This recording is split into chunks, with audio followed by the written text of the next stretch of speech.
Yes, STEP methodology for Brazilians. Fala pessoal, Michael Camargo na área. Vamos para mais uma aula. A aula de hoje a gente vai falar sobre gerúndio. Gerúndio. O que tem no gerúndio? Gerúndio no português é tudo que a gente fala com ando, indo, ondo, comendo, falando, estudando, dormindo. E a gente já sabe fazer gerúndio no continuous. Que quem não sabe ainda tem que voltar lá no livro 2, aula 6 e aula 11, tá bom? Quem não sabe, quem já sabe, continua aqui na aula comigo. Gerúndio. Bom, casos normais de gerúndio, né? Que vocês já sabem. You are working. Você está trabalhando. Ou até mesmo no passado. She was working. Isso é gerúndio, sim. Mas vocês já viram gerúndios em algumas situações que vocês se perguntaram por que tem gerúndio aqui? Por que tem ing aqui? Né? Não soa correto. Cara, acontece que existe algumas regras, né? Sempre tem, né? Em inglês tem regra pra caraca. Em algumas situações você vai precisar usar o gerúndio obrigatoriamente. Mesmo que quando traduzindo para o português, esse gerúndio suma. Em inglês vai ser necessário. Primeira situação a gente tem ali no livro, né? É início de frase. Tu vai começar uma frase com verbo, início de frase com verbo. Sempre esse verbo vai começar com gerúndio. Sempre, sempre, sempre e sempre. Ó, aqui a gente tem, ó, usar o gerúndio, use o gerúndio para começar uma frase. Lying down on the beach is priceless. Deitar na praia não tem preço. Is priceless. Mas claro que está escrito com gerúndio, deitando na praia. Teacher, eu poderia falar to lie, de deitar na praia? Priceless. Não poderia usar o infinitivo aqui. Início de frase com verbo ing. Sempre. Aqui, ó. Working on Saturday is something that I'm not up to. Trabalhar no sábado é uma coisa que eu não... Afim. Teacher, poderia começar to work on Saturday, blá, blá, blá? Não pode, gente. É início de frase. Início de frase com gerúndio. Mesmo que quando você traduza para o português, esse gerúndio suma. Vê outro. Starting an argument is not the best way to solve it. Começar uma discussão não é o melhor jeito, way, de resolver isso. Não pode começar com to start. Esse é gerúndio. Na primeira situação, o gerúndio vai em início de frase com verbo. Então agora vocês já vão observar início de frase com gerúndio, vão entender o que está rolando. Segunda situação. Existem alguns verbos que expressam o final de uma ação. Como o exemplo do verbo quit, terminar, acabar, parar, finished, terminar, ou ended up, terminar ou acabar. Todos esses verbos expressam o final de alguma ação. Depois desses verbos que expressam o final da ação, você vai usar o gerúndio. Veja bem, I've quit smoking. Eu parei de fumar. Teacher, e se eu falasse I've quit to smoke, tá correto? Não, não tá correto. O gringo vai entender? Vai, o gringo vai entender, mas não tá correto. Lembrando, quit é um verbo que expressa final de ação. Então você precisa dar o gerúndio no verbo que vem depois dele. Ó, have you finished working? Terminou de trabalhar. She ended up sleeping early. Ela acabou dormindo cedo.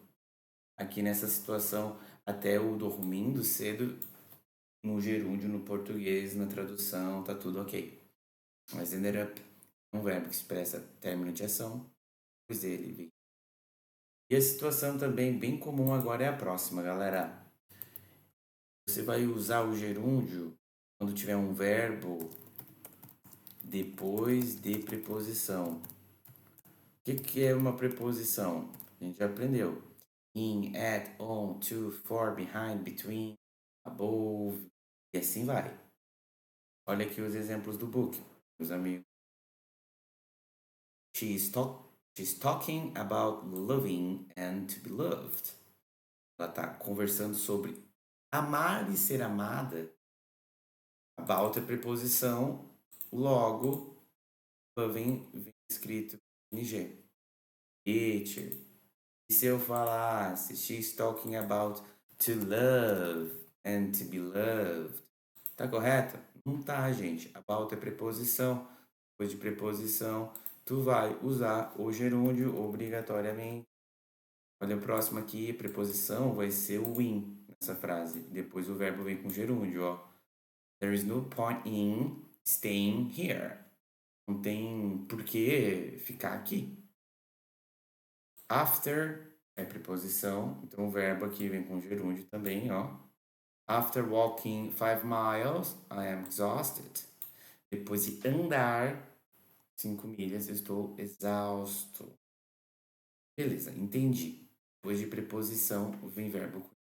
Tem mais alguma coisa, teacher? Tem. Tem mais duas coisas. Tem um 4 aqui, uma regrinha e uma exceção da regra, que a gente vai botar aqui depois como número 5. Vamos lá.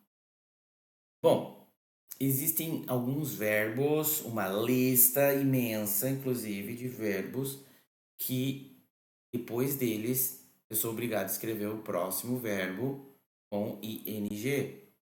E eu trago essa lista, né? Uma grande parte dessa lista de vocabulários lá na parte de trás do livro. A gente já vai lá dar uma olhada. Primeiro vamos conhecer alguns verbinhos que exigem ing depois deles.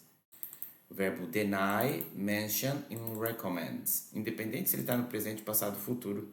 Tá? O próximo verbo vai vir com ing. Has denied knowing about your relationship. Ela negou saber. They mentioned seeing my sister. Eles mencionaram ver. The teacher recommends practicing. O teacher recomenda praticar inglês. Então, após alguns verbos específicos, o próximo verbo tem que ser escrito com ing. Vamos lá na parte de trás do livro para a gente conhecer um pouquinho mais essa lista. Lá no finalzão do. Vamos aqui.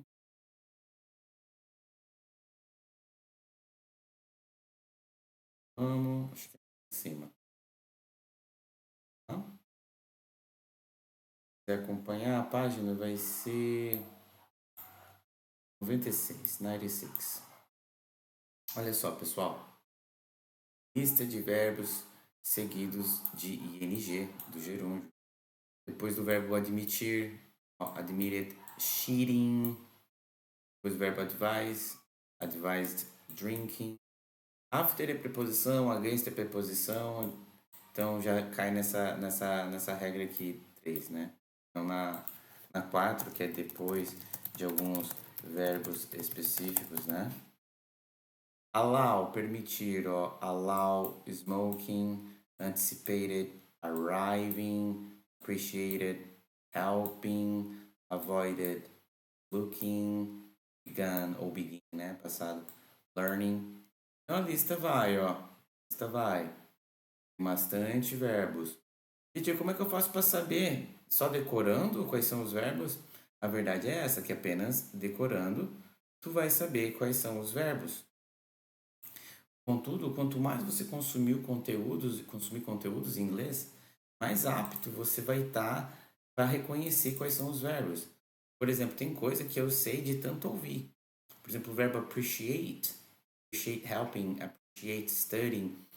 Eu já sabia muito antes de conhecer a regra, depois de appreciate tinha ing. Porque todo mundo falava assim. Eu via nos filmes, eu via nas músicas. Eu fui aprendendo muitos desses verbos dessa lista específica no meu dia a dia de estudos. Óbvio que um ou outro a gente aprende em aula, a gente estuda, faz bastante exercício e vai pegando, mas no dia a dia a gente vai pegando. E por último, aqui no 5 a gente vai falar das exceções, né? Porque existem alguns verbinhos que você pode escrever com ing ou não. Então é opcional. A gente traz aqui para vocês o exemplo do verbo begin, continue, love, hate, prefer, start e stop. Depois desses verbos, a escrita com gerúndio, opcional. Então, estaria correto eu falar I started watching the movie? Estaria. Também estaria correto eu falar I started to watch the movie. Porque com o verbo start é opcional. Escrever com gerúndio ou com infinitivo. Mais um exemplo. I love eating barbecue. Eu amo comer churrasco. Ou I love to eat barbecue. Eu amo comer barbecue. Tanto faz. O verbo love, depois dele, tu pode botar gerúndio. Não, assim como esses outros aqui. E aí eu trago um exercíciozinho aqui pra gente fazer rapidinho. Que é pra você achar os erros de gerúndio. Por exemplo, na primeira frase, ó. We got in Las Vegas after drive for 5 hours. After é preposição, drive é verbo. Então, after driving. E, ó, depois de verbo depois de preposição. 2. To miss the train is not an option. Please hurry up. Comecei uma frase. Não posso começar com to miss. Início de frase é com gerúndio. Então, eu falaria missing the train. Mesma coisa aqui, ó. Smoking inside. 4. Is afraid of walking. Of é preposição. 5. I've dreamed of. Eu sonhei sobre ser. Of é preposição. Então, to be aqui viraria being. I've dreamed of. Vou até digitar aqui para vocês, ó. Bota o ing. Being. Vou fazer mais uma. What's your excuse for being late again? 7 também mais um caso de preposição. About you lose. You are worried about losing. Aqui a gente tem um caso do verbo que finaliza a ação. Jim quit studying. Ele acabou de estudar. Mais uma situação de verbo em início de frase. Helping people. Aqui a gente tem uma situação que é um verbo da lista dos específicos. Forget. They always forget doing work. Aqui a gente também tem um verbo que é o remember. Depois do remember também. I can't remember drinking. Depois do verbo tolerate. Tolerate washing. Aqui a gente tem... Eu não consigo ver você chorando. Crying. É um caso clássico de contínuos, né? Mas ele exige gerúndio também. Aqui a gente tem o verbo to fix. Perdão, temos o verbo try. Depois do verbo try, tu pode falar to fix, tá? É um daqueles casos que é opcional. Mas também seria correto falar fixing. Tried fixing. E a segunda parte da frase, né? Começa a frase com gerúndio mais uma vez.